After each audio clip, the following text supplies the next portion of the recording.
Good morning, everyone. I would like to call this meeting of the Committee on the Judiciary to order. I am Councilmember Brooke Pinto, representing Ward 2 and Chairwoman of the committee. Today is Tuesday, July 2nd, 2024, and the time is now 11:08 a.m. And we are conducting this meeting in person in room 123 of the John A. Wilson Building and streaming on the DC Council's website and YouTube and X at @CM Brooke Pinto. We have a quorum today with the presence of Chairman Mendelson, Chairman of the Council, our Ward 6 Council Member, Charles Allen, and at-large Council Member, Anita Bonds. We have several items on the agenda today. PR 25-795, the Director of Homeland Security and Emergency Management Agency, William Clint Osborne Confirmation Resolution of 2024. PR 25-749, the Clemency Board, Dr. Amber Thornton Confirmation Resolution of 2024. PR 25-750, the Clemency Board Mark Rollins Confirmation Resolution of 2024. PR 25-809, the Clemency Board Dominic Henry Confirmation Resolution of 2024. PR 25-796, the Science Advisory Board Claudine Carter Pineda Confirmation Resolution of 2024. PR 25-797, the Science Advisory Board Laura Sedkamp Confirmation Resolution of 2024. PR 25-798, the Science Advisory Board Nicole Rome Confirmation Resolution of 2024. PR 25-799, the Science Advisory Board Roger Kahn Confirmation Resolution of 2024. PR 25-836, the Science Advisory Board Jerry D. Rapero Miller Confirmation Resolution of 2024. Bill 25-247, the Female Genital Mutilation Prohibition Act of 2024. And finally, Bill 25-791, the Utilizing Partnerships and Local Interventions for Truancy and Safety, otherwise known as the UPLIFT Amendment Act of 2024. We'll take these measures in turn, starting with the nominees. First, we'll start with proposed resolution 25-795, the Director of Homeland Security and Emergency Management Agency, William Clint Osborne Confirmation Resolution of 2024. The resolution was introduced on May 8th of this year by Chairman Mendelson at the request of the mayor.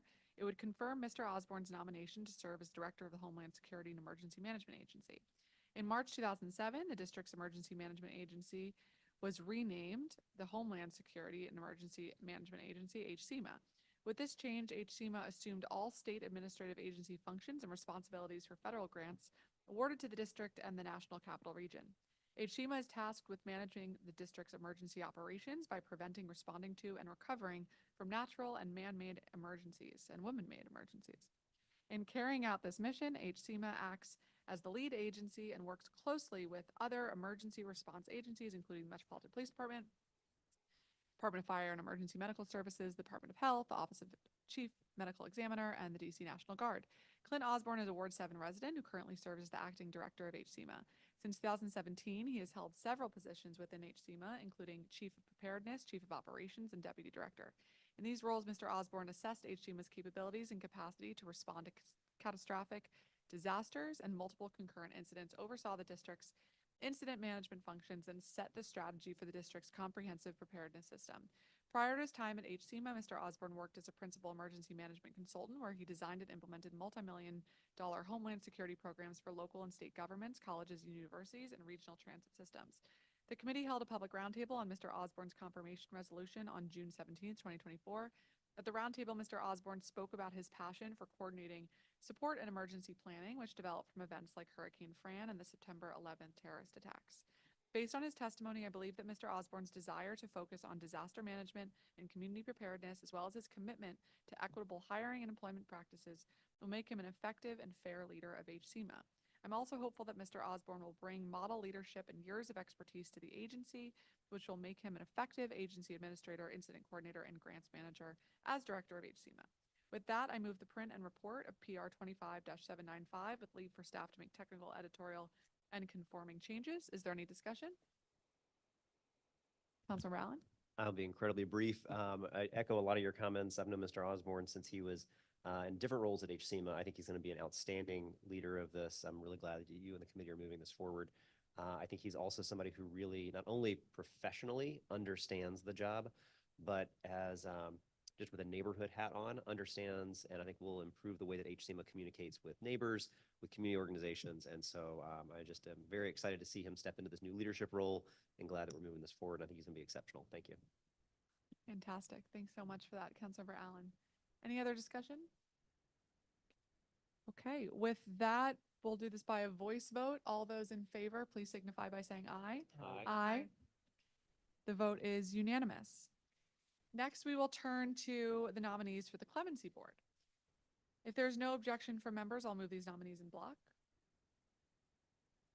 These three resolutions would confirm Dr. Amber Thornton, Mark Collins, and Dominic Henry to serve as members of the Clemency Board. The resolutions to confirm Dr. Amber Thornton and Mark Rollins were introduced by Chairman Mendelson at the request of the mayor on May 2nd, 2024. The resolution to confirm Dominic Henry was introduced by Chairman Mendelson at the request of the mayor on May 16th, 2024.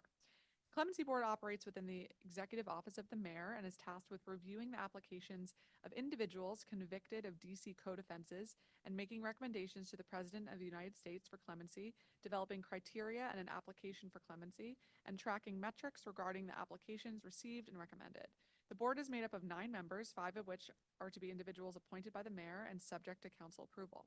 Those 5 members include a district resident community member, a member with background in returning citizens issues, a mental health professional, a member with background in victims' rights, and a member of the District of Columbia Bar in good standing with experience in criminal law.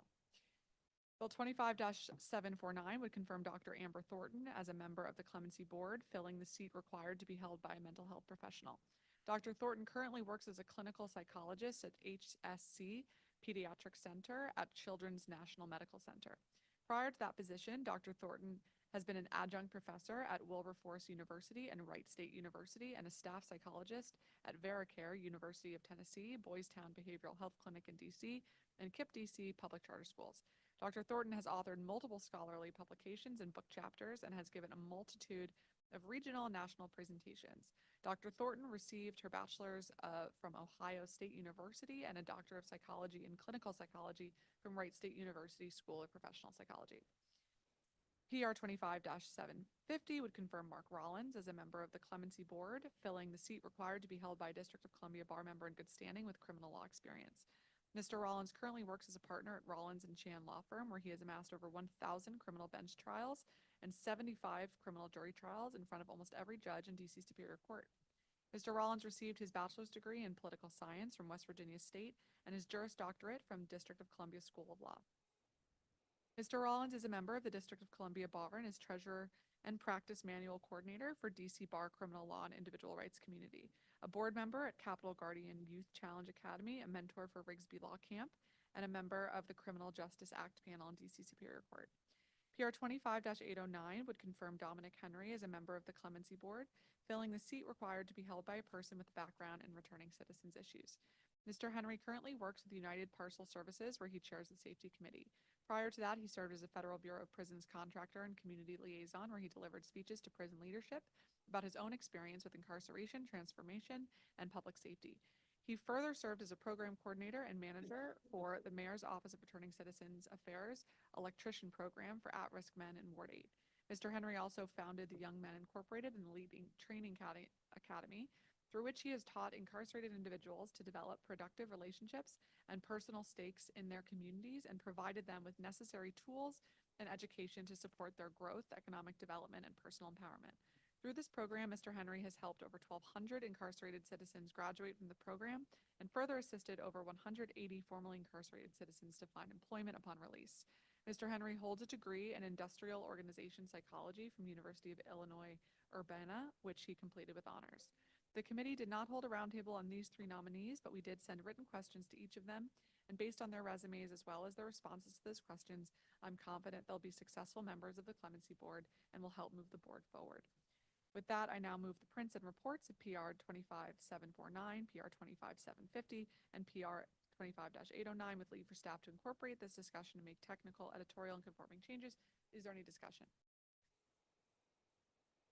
If that, we'll do this by a voice vote. All those in favor, please signify by saying aye. Aye. The vote is unanimous for all 3 nominees. The measures are adopted. All right, we will next turn to the nominees for the Science Advisory Board. Similarly, if there is no objection from members, I'll move these nominees in block. The council created the Science Advisory Board in 2011 to provide peer review of the Department of Forensic Sciences practices and to ensure that the department is following industry protocols and best practices and making use of new technologies. The board consists of 9 voting members appointed by the mayor. 5 of the members are required to be scientists with experience in scientific research and methodology. who have published work in peer-reviewed scientific journals and who not be currently employed by any forensic laboratory or law enforcement agency. The other 4 members are required to be forensic scientists not currently employed by the Department of Forensic Sciences or by a lab or agency that provides forensic science services to the district. The Department of Forensic Sciences is currently undergoing a critical period as it works to obtain reaccreditation for its remaining unaccredited divisions. The strong, experienced, and expert Science Advisory Board is a vital aspect of DFS's efforts to regain public trust and credibility. While the relationship between the SAB and DFS has not been especially productive in the past, I believe that these 5 nominees to the SAB are fully prepared to develop a strong working relationship with DFS and to aid in DFS growth.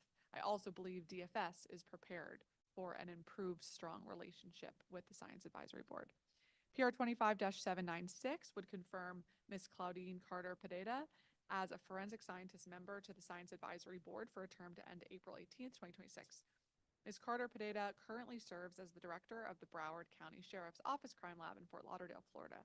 Prior to being promoted to lab director in 2014, Ms. Carter Pineda served as a print examiner for 15 years. She also serves as a technical assessor for the ANSI National Accreditation Board. Ms. Carter Pineda earned her Bachelor of Science in Biology from Loyola University, Maryland, and her Master of Science from Virginia Commonwealth University. PR 25-797 would confirm Ms. Laura Sedkamp as a scientist member with experience in scientific research and methodology to the Science Advisory Board for a term to end April 18th, 2025. Before retirement, Ms. Sedkamp served as director of the Kentucky State Police Forensic Laboratories. Prior to serving as director, Ms. Sedkamp worked as a drug chemist and in various managerial and supervisory roles for the Kentucky State Police Forensic Laboratories. She's a former president of the American Society of Crime Laboratory Directors. Ms. Sedkamp earned her bachelor's degree in chemistry from the University of Kentucky. PR 25-798 would confirm Nicole Ream as a forensic scientist member to the Science Advisory Board for a term to end April 18th, 2026. Ms. Ream currently serves as the administrator for the Division of Forensic Science at the Wisconsin Department of Justice. She previously worked as a DNA analyst at the Wisconsin State Crime Laboratory and serves as a technical assessor for the ANSI National Accreditation Board. Ms. Ream earned her Bachelor of Science in Biology from the University of Wisconsin and her Master of Science in Forensic DNA and Serology from the University of Florida. PR 25-799 would confirm Dr. Roger Kahn as a scientist member with expertise in scientific research and methodology to the Science Advisory Board for a term to end April 18th, 2026. Dr. Kahn is a former chief science officer in Harris County, Texas. He served as a crime laboratory director at the Harris County Institute of Forensic Sciences and as deputy superintendent of the Ohio Bureau of Criminal Identification and Investigation. Mr. Kahn earned his Bachelor of Science in Biology from the University of California at Santa Barbara and his Doctor of Philosophy in Human Genetics from Yale University. And PR 25-836 would confirm Dr. Jerry D. Rapero Miller as a forensic scientist member to the Science Advisory Board for a term to end April 18th, 2027. Dr. Rapero Miller is a principal scientist in the justice practice area of RTI International. She's also a certified fellow in the American Board of Forensic Toxicology and has served as a laboratory inspector for the National Laboratory Certification Program. Dr. Rapero Miller earned her Bachelor of Arts in Chemistry from Wesleyan College and her doctorate in clinical chemistry and forensic toxicology from the University of Florida College of Medicine. The committee held a public roundtable on the nominees on June 27, 2024. I'm confident in each nominee's ability to provide expert scientific advice to DFS and to form a strong working relationship with DFS to ensure that the district has a cutting-edge and fully accredited forensic science agency.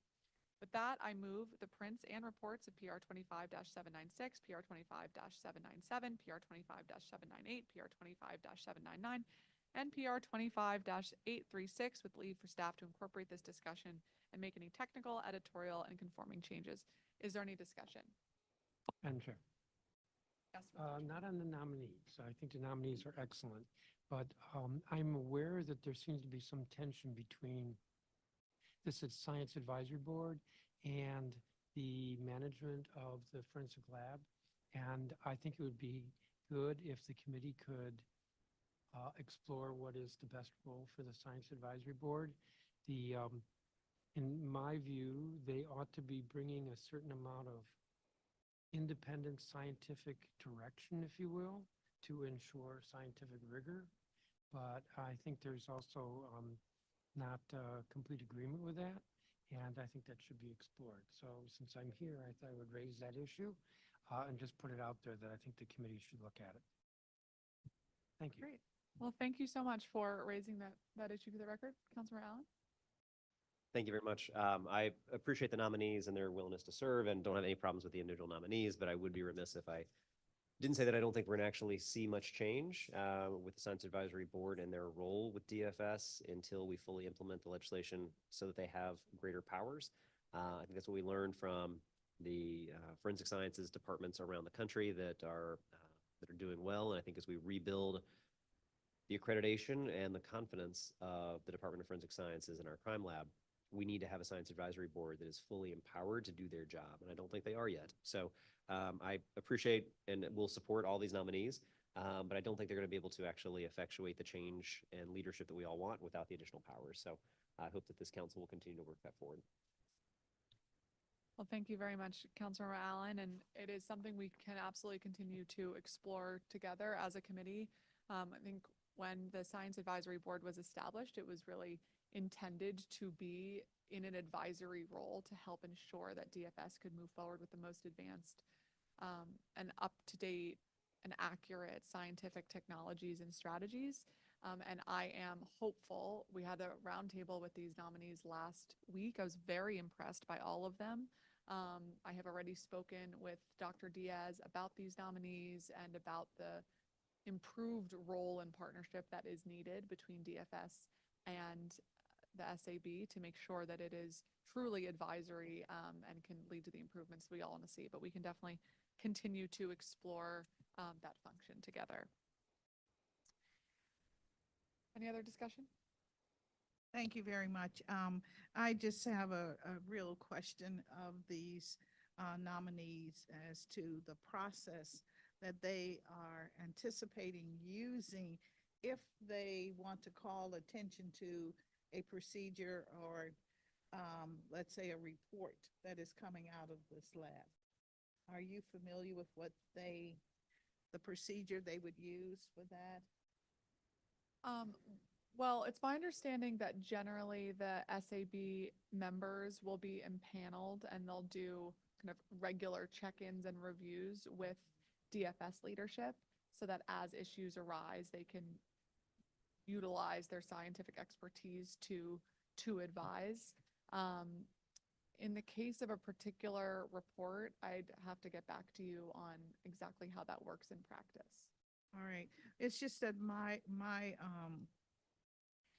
anticipation whenever there's an advisory group that we end up with individuals a little frustrated, particularly if they're highly qualified to share their expertise, and the expertise is sort of like hanging on the wall. It's not really utilized.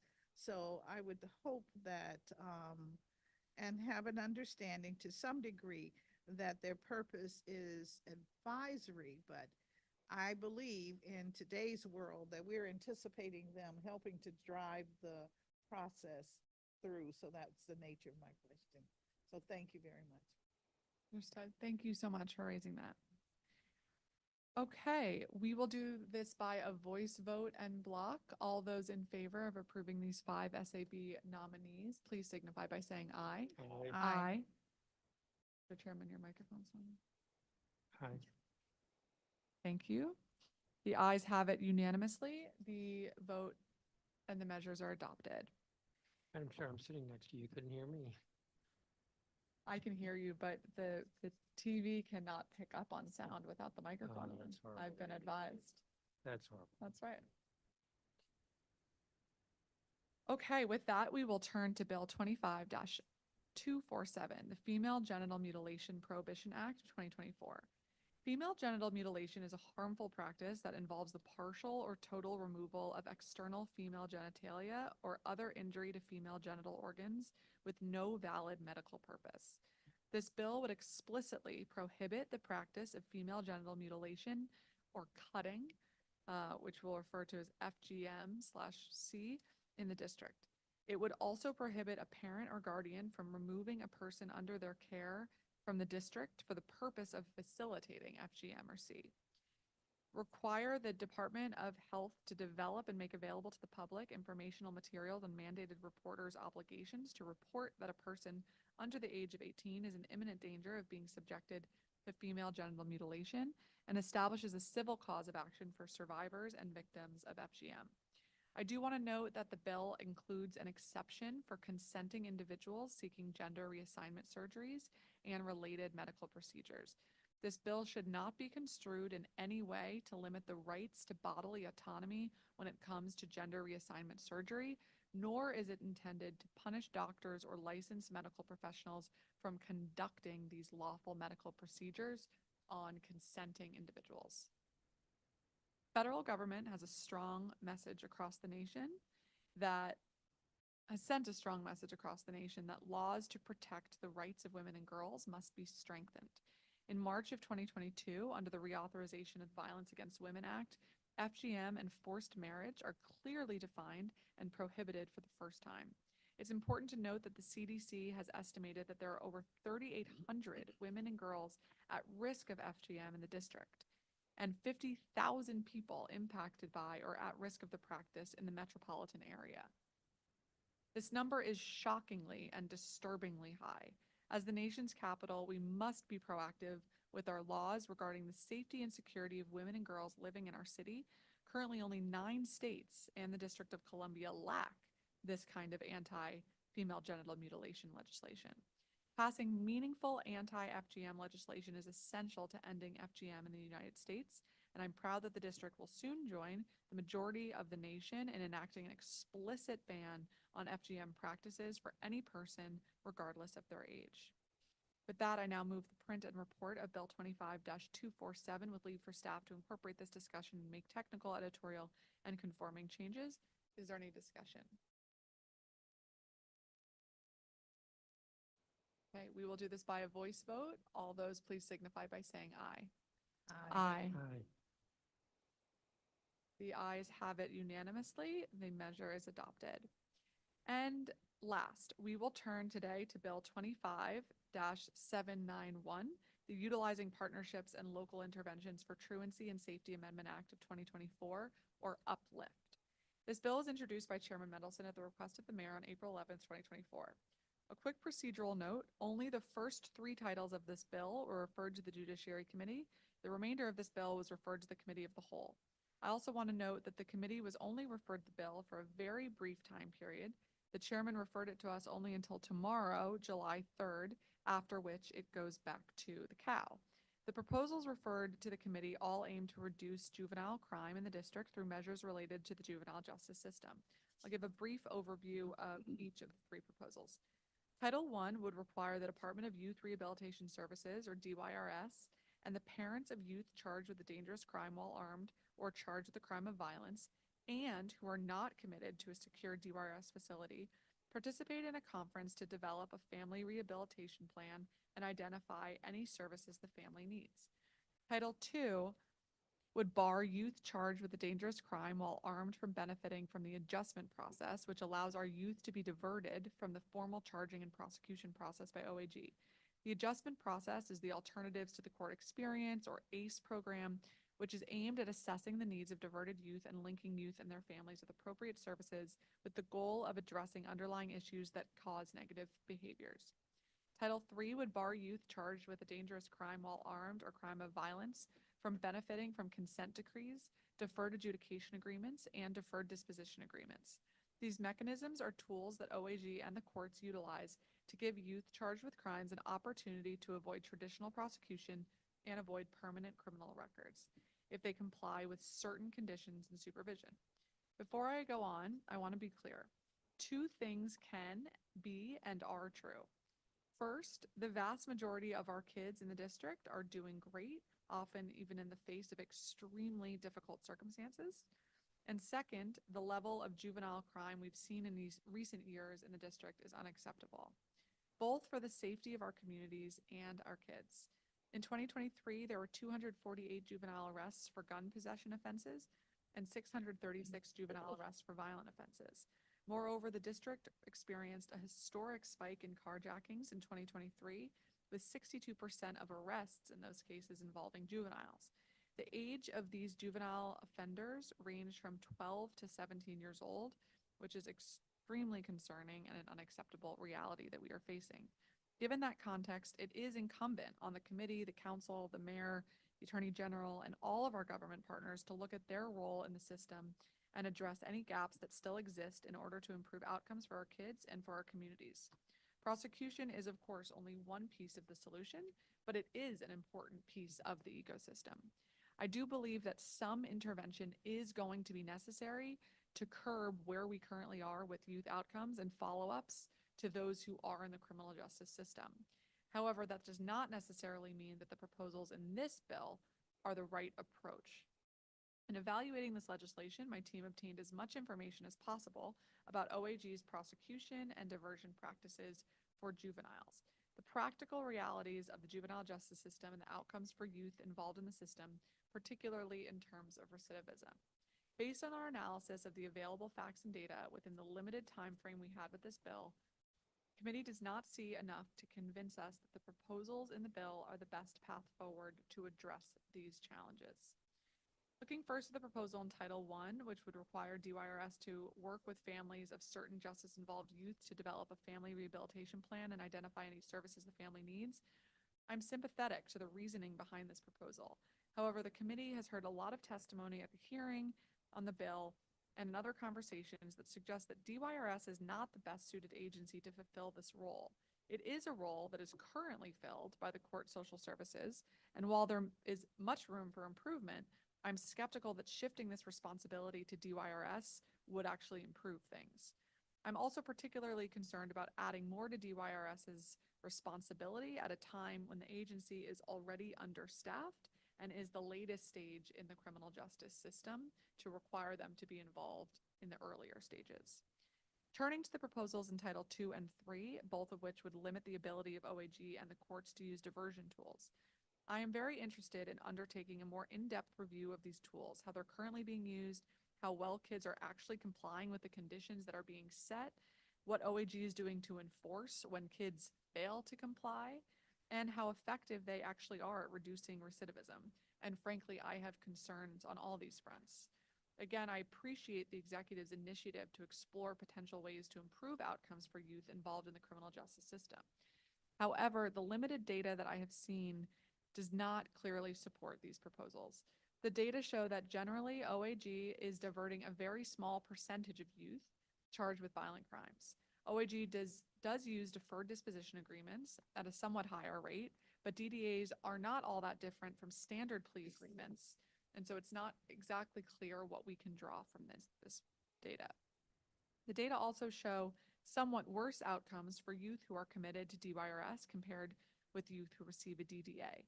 Out of the youth who exited a DDA in 2023, 29% were rearrested as of April 30th of this year, compared with 38% of youth rearrested after completing their commitment to DYRS in the same time period. I will note that I think an important caveat to this data is that it does not account for the differences between youth who OAG deems fit for a DDA and those who aren't.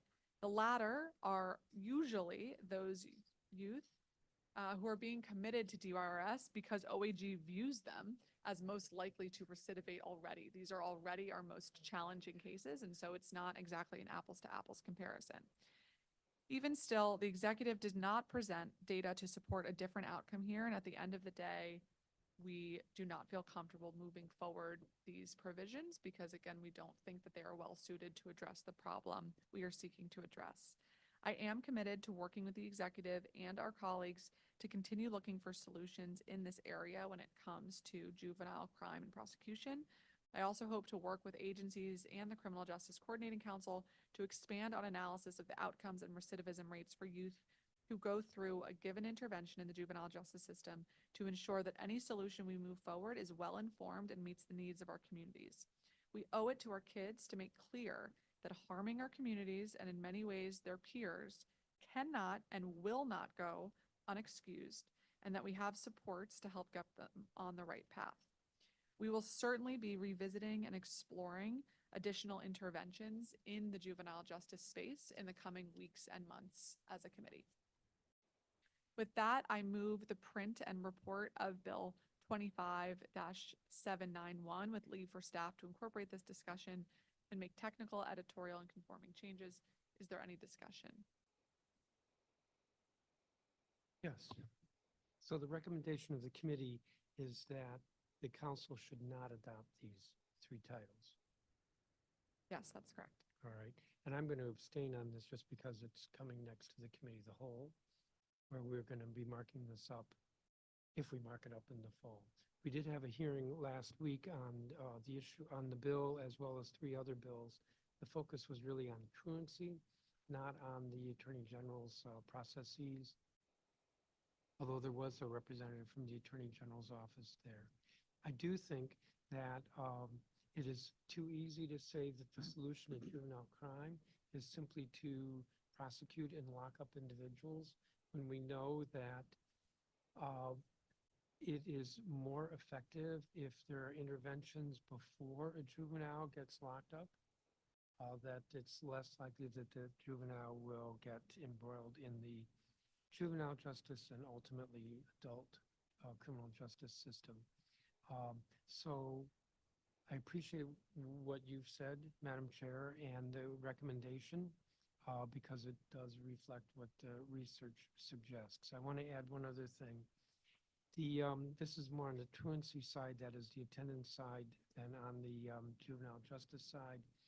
But the executive has talked with the committee of the whole staff about an emergency bill, which we're looking to move next week, that would do a pilot for referrals with regard to attendance to DHS. Now, that's not these subtitles. It's other aspects of attendance. Interestingly, what the executive initially proposed as a draft was pick 15 schools and with the truancy rates over 70%, and then they rethought it, and then they rethought it again and got it down to 3 schools with truancy rates of, I think it's 25% or more.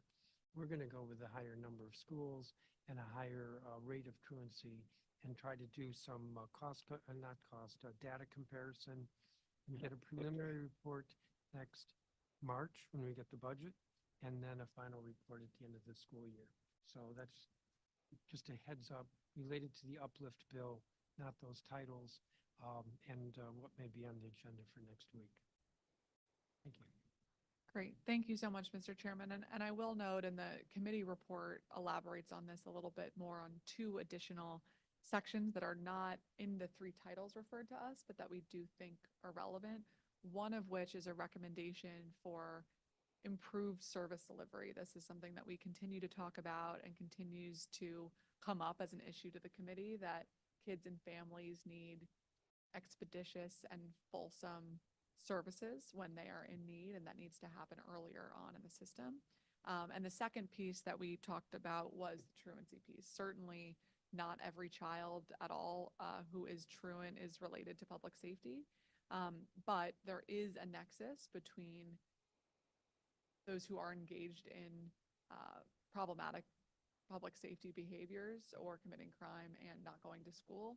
And so these issues are related, and the committee is supportive of the pieces of UPLIFT that aim to shift some of the responsibility to DHS, because we hope that that will allow for a better set of interventions and service delivery earlier for those kids and families who need it, and we're supportive of the emergency pilot as well. We'll be moving. So thank you very much. Is there any other discussion? Okay. We'll do this by a voice vote. All those in favor, please signify by saying aye. Aye. Aye. Okay, we have 3 aye votes and 1 present vote, Mr. the Chairman. Okay. The measure, this is